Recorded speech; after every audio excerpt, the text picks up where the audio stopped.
Okay, thought I'd show this. I also set up another potential idea for the final shape the final version will take. Sort of like a vertical mouse. My thumb's over here on the joystick, and then the buttons here with my fingers, so I can just comfortably move that around and tap with my fingers. Another device option. But we should be ready to upload the code and give this a check for the yellow button, and then we can copy and paste that to get the other buttons, and copy and paste in a slight modification because we need an analog read on the joystick. So over here, that code we just wrote on the computer, if I push Control U, it will compile and then upload the sketch. So we can see it's compiling. It's a short one, so it shouldn't take too long. Hopefully everything will check out there. I was talking the whole time I typed, so looks like it compiled and it's uploading.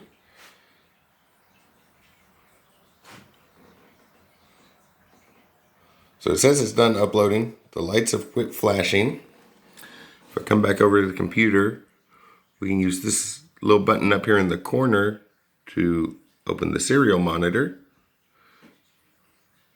And you see right now, well, it says there's a 4 coming down. So something got a little off because that should be a 1 or a 0, but we're just getting the pin number, not the signal. So if we look at the code, there's the problem right there. It was supposed to print out Y, which is read the value of yellow button, store that in Y, and print out Y, not the yellow button. So I'm going to recompile and upload that, make that change, Control S to save it, Control U to compile and upload. So compiling happens fairly quick, uploading happens quick. I didn't get the camera over here, the lights have quit flashing. So it should be uploaded, ready to go. Then on the serial monitor, well, now we're seeing a bunch of zeros. So maybe a pause would be helpful in there. Pause for a second or so we can read that. So I'm going to pause this video, add a slight delay in here, and then we'll run this test again. So over here in the code, I added this delay in. So the keyword delay calls a method that delays for so many milliseconds, just delayed for 333 milliseconds, about a third of a second. And now over in the serial monitor, if I clear the output, we can see it's a little slower, a little easier to read. It's showing 0. So if I come over here and push down on the yellow button, it should show a 1 now. Well, it showed a 1, but then it went back to 0 while I hold it down. Then, well, now it's gone to 1. So there might be an electrical issue here because it should be a 0 when the button's not being pressed and a 1 when the button is being pressed. So if we come back over here and examine the circuit. So we're just looking at the yellow button. It comes over to pin D4, so it's going to the right pin. Over on this side, we can see this yellow wire here seems to be connected to the right thing. Oh, there's the problem. It looks like my pull down resistor, if I can find a good spot on the phone, my pull down resistor is one rail of the breadboard over. It didn't actually connect to the metal piece. So I need to move that over. So I'm gonna grab this, slide that over to where it actually makes a connection. I'll pause the video. It's hard to do that while holding the camera. And so that's kind of our process. We start putting some stuff together and then see if it works or not. And then if it doesn't, figure out why it didn't work. So after some troubleshooting, there were 2 big problems. One, I'd completely forgot to hook up the ground rail. So definitely had to have, there was nothing being grounded. So that was a big issue. We got that.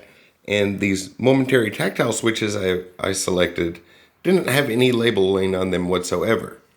So I couldn't tell which pins go together. And apparently my first guess had the resistors on the wrong side. So I need to move these resistors over here. But now we can see, if I clear the output here, you can see when the button's not being pressed, it's a 0. If I come over here, hold down the button, it is now a 1. And when I let go of the button, it immediately goes back to 0. Push the yellow button, we get a 1. Release the yellow button, get a 0. And that is the process of putting electronics and coding together. These sort of projects, it's start putting things together with what you think is going to work. Then go through and do a lot of troubleshooting to figure out what went wrong. So we get a 1 and a 0. 0, 1, 0, 1. So now we're getting the value from that action button. So I need to move the resistors on the other buttons over here, copy that code that I put together over for the other buttons, and then we'll be back to and copying for the analog joystick, and we'll be back to finish up the coding of the initial test here shortly.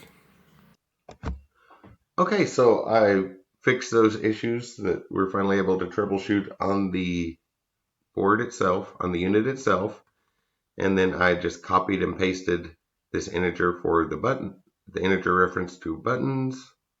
Oh, I need to change these comments. So that's another yellow button. No, that's the red action button, the green action button, and the blue action button. And that's basically what I did for all of these. Just changed, copied and pasted, changed yellow to red, green, or blue. Then printed that out, copied the printout, set all of them up, and I extended the delay so that there's more time to read that. So if we upload this now, Control U, upload it. It's compiling the sketch, which is still small, it'll go very quickly. Uploading it, it's uploaded. The lights have finished flashing. So if we go over to the serial monitor, we can see all 4 buttons have a 0. And if I come over here and push the yellow button, we have a 1 on the yellow and a 0 everywhere else. Let go of that and push the red button. That looks good. The green button and the blue button. So that works. And we can do different combinations such as yellow and green or blue and red, or maybe even all 4 buttons. So it looks like the buttons are working. And I mentioned the baud rate, so 9600 is kind of the default, but we can go much, much faster. When we go increase this to about 115, 200, that's how many times per second it sends information down the serial port. So I'm choose something in the middle, that way we don't necessarily need to go way down here and overload stuff, but I'll go about 115, 200. That ought to be pretty quick without trying to overload the board or anything. You noticed it quit printing. That's because it was set to the different speed here. So we can come back here and we'll increase the speed. And then anywhere we ask for this, in any script we ask what's coming down COM6, we'll see we'll have to set that same baud rate. We'll tell it that the information coming down there is coming at this many bits per second. Whoops, didn't mean to move that. So Control Z to undo that. And one other button I forgot to click earlier. If we go to Tools, Get Board Info, sometimes this will work. It didn't in this case. So some of the microcontrollers will send information back. So if you don't know what it is, you can always check there. But if you have the wrong setup here, the wrong board and port, and on some microcontrollers you have to set the processor. If you have the wrong one, it just won't work. So make sure you have that set up right. A bunch of copy and paste to get that in. And this is not going to be the final version. All of this is just to test the setup, kind of do some troubleshooting like we just saw. So now that that's working, the buttons are working, we're ready to check the 2-axis joystick. And then if all of that works, we'll start writing the code and be more precise about what goes down the serial port instead of just a quick monitoring. We'll send commands down the serial port to get them back like we will in a script. Although later, a lot of this will be moved over to a C++ script. Then the only thing we do in the setup is just say initialize that object we create, the controller object we created. But that is still to come. For now, let's get the test and troubleshooting done for the 2-axis joystick.